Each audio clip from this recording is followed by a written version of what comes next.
వికారాబాద్ జిల్లాలో అనంతగిరి ఎపెక్స్ పేరిట తపాలా శాఖ ఆధ్వర్యంలో ఏర్పాటైన ప్రత్యేక స్టాంపుల ప్రదర్శనకు అద్భుత స్పందన లభిస్తోంది. వికారాబాద్ జిల్లా కేంద్రంలోని మున్సిపల్ క్లబ్ ఫంక్షన్ హాల్లో ఏర్పాటు చేసిన స్టాంపుల ఎగ్జిబిషన్ను తిలకించేందుకు ప్రభుత్వ, ప్రైవేట్ పాఠశాల విద్యార్థులు పెద్ద ఎత్తున తరలివస్తున్నారు.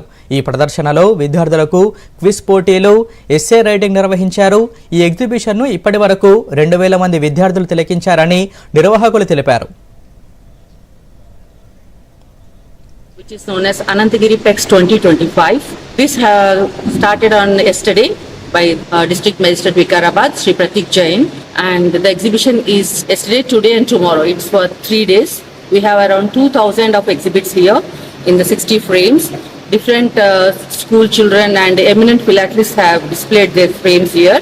Everyone can avail the opportunity to enhance their general knowledge and philatelic interests. జిల్లా స్థాయి స్టాంపు ప్రదర్శనకి జ్యూరీగాను అలాగే క్విజ్ ఇటువంటివి కండక్ట్ చేయడానికి గుంటూరు నుంచి వచ్చాను. వీటిలో ఎక్కువగా మీకు జంతుజాలాలు, అలాగే పర్సనాలిటీస్, అలాగే టూరిజము ఇటువంటి సబ్జెక్టుల మీద అనేక రకాల స్టాంపులు ఉన్నాయి. మొత్తం దీనిలో సుమారుగా మార్కెట్లో 30 నుంచి 40 లక్షల విలువ ఉంటుంది. ఇది ఒక మంచి అవకాశం వికారాబాద్ జిల్లా చుట్టుపక్కల ఉన్న స్కూల్ పిల్లలకి అలాగే పెద్దలకి.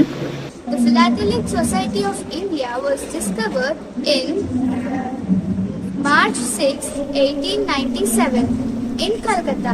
The society has a strong publishing record with many seminal works. In addition,